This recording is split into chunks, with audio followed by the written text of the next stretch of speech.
Hey guys, Drifter here. Today I wanted to talk about the controversy surrounding the decision to add DLC into competitive Call of Duty. More specifically, the fact that the map Drift, which is the one that I'm playing on right now, has been added into the rotation for CoD champs. So the pro players going to play for the $1 million prize pool will be forced to play on a DLC map for the first time. This is a very controversial decision, both amongst public casual players and amongst the competitive scene.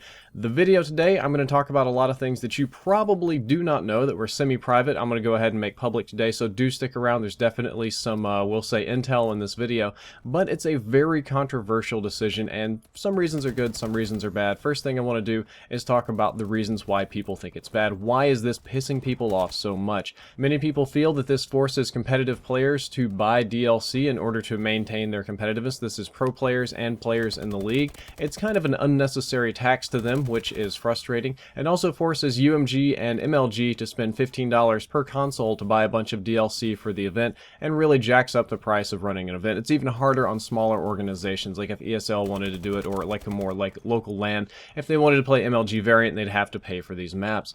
It's also that the announcement came too close to Call of Duty Championships, giving pro players only 2.5 weeks to get strategies and study and prepare for this map. It also has dynamic elements. We'll talk about the map in a little bit. Oh, well, we'll talk about the map now. The map has dynamic elements. It has a carousel. It has an avalanche. It might not be the best competitive map. Why did we choose this one instead of that one? A lot of people don't like the map Drift, and honestly, Call of Duty competitive has always been very vanilla. COD Comp has always played with the exact same guns and maps that were available at launch. We used no DLC weapons, no DLC maps, not even sort of DLC skins or cosmetic things were allowed, like camos or, character customization. You get disqualified for that. It's always been DLC free, so changing that is you go against the inertia, and that's a very big deal. But there are a lot of reasons that this is bogus, a lot of reasons that the complaints are honestly just total BS. One of those reasons is that many, I don't want to say most, but a lot of pro players get the DLC and the game for free. Like, Activision mails them the game, the DLC, the skin codes, the customization, all that sort of stuff for free. This also applies to YouTubers. I got the game for free, I got the DLC code for free, I got a lot of the sort of microtransaction stuff, I got a couple of advanced supply drops. I think I got like the 1x one and the 10x one, I got those for free, and the exact same thing happens on the competitive scene. Not every single one of these people, but a lot of them get this for free. So the people that were complaining about having to spend $15 on this map pack, chances are they've already had it and they've been complaining about it for no reason. The complaint, however, isn't entirely unfounded, because many of the smaller league players, the amateur teams, the lesser-known people, the casual players, they don't get this for free. This is only for the well-known pro players, YouTubers, etc., etc. They don't have to pay for it, so all the other people do, and we'll talk about that in just a little bit. The complaint that MLG and UMG are going to have to spend more on events and thus host less of them or get less profit margin is total nonsense, because MLG is partially owned by Activision, if I'm not mistaken. They have some sort of corporate relationship. I think it's ownership. Don't quote me on that exactly. They'll get codes for events. They'll get DLC for free. It won't be an issue. The same thing with UMG. As a matter of fact, in most events, they actually run a special build of the game just for that event. It's just one of the things. They'll run on like dev kit ones and just flash the thing on there instead of running the disc. At least that's what they did during last COD Champs. That's so that we can get a neutral host, and it kind of forces the Xbox to have a neutral host at the event instead of taking turn hosting. So neither of these organizations are going to have to pay for anything, and even if they did, paying $15 for, we'll say, a couple dozen Xboxes to get DLC is completely inconsequential to the amount of revenue that they generate every year. Even smaller organizations aren't going to have to worry about this because they are not forced to play these maps. Only MLG and UMG, if I'm not mistaken, because of their business relationships. Smaller and different organizations can have any sort of maps and rules that they want, though generally they do play MLG variant.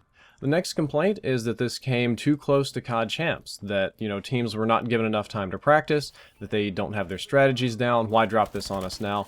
Well, that's probably the most BS thing of all, because I know for a fact that a lot of competitive players knew about this up to a month ago. There is communication back and forth between the competitive scene, between Activision and between Sledgehammer. These are the higher-end pro players. There was advanced warning given to many pro teams that DLC was going to be coming the maps were discussed. They might have even known exactly this map was coming. So again, some of the people complaining about not getting advance notice knew a month ago. And that's not to say everybody, of course not everybody's in on this email chain, not everybody tells everybody, some people are left out, but tons and tons of people knew about this early, so it shouldn't have been a surprise, and they should have had plenty of time to practice for this event. Next up, let's talk about the people that aren't, big time pro players, that have MLG streams and that sort of stuff. What about regular guys that want to get into competitive Call of Duty? What about people that compete in the league, amateur teams, etc., etc.? Why should they be punished for this decision? And I'm going to play devil's advocate here. I'm going to speak against you. That doesn't mean I hate you guys. I'm just doing a thought experiment. The decision was probably made for a sort of marketing benefit or exercise. Somewhere in, Activision corporate or Sledgehammer, they decided we want to show off DLC and competitive. We want, because more people are going to watch COD Champs than anything else. We want people to see our DLC maps. So we're going to make them play it, and they're going to say, well, what about the other people? What about the 1 or 0.5% of players that do GBs that are going to need to buy these in order to compete? Well, again, that is a very, very, very tiny percent of the overall Call of Duty population. Again, I'd say about 1% to maybe 0.5%. This is also the percentage of people that play harder and are more hardcore than anybody else. The type of people that you complain about down there in the YouTube comments that all have Astro headsets and SCUF controllers, and they've got gaming monitors and advanced routers and all that sort of stuff.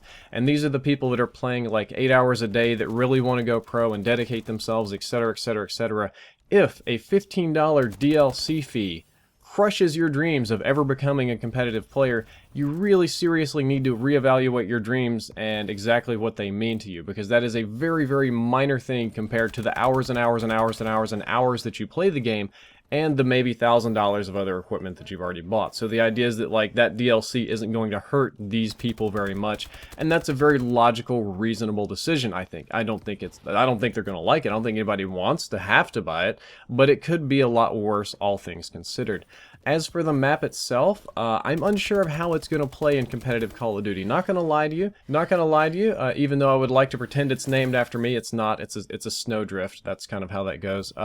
It's not my most favorite of maps. It always played wonky. I was always more of a fan of Core than this one. I didn't really play it quite as much, and I don't know how it's going to do. I don't know if we're going to turn off those dynamic elements or not, because typically that's not very good for competitive play. We're going to find out about that. There are some good things that come from this decision. It sets a precedent for allowing DLC in competitive Call of Duty, which again we talked about why we don't want it, but competitive Call of Duty has always gotten very stale right around E3 or August, or maybe in June, July. We play the same couple of maps from November all the way till next November. It never changes. The same guns all the way through. It never changes. Having new maps and new guns adds freshness, adds variety. It's good for the spectators. The pro players, I hope to God they would like it. They played the other maps enough to where they probably want to bash their heads against the wall. I don't see how it's a bad thing. It definitely benefits Activision and Sledgehammer, whatever, because they get free they get free advertising of the DLC from these people having to play it. And again, it's more fun to watch at home. There are some actual bad things about this decision, though, and I think that mostly has to do with the, we'll say, 1 to 5% of League players. As much as I talk about them rationally, how they shouldn't worry about this money, how it could be worse for them, blah blah blah, they are getting unnecessarily and adversely taxed, because they do have to buy these to keep playing competitive.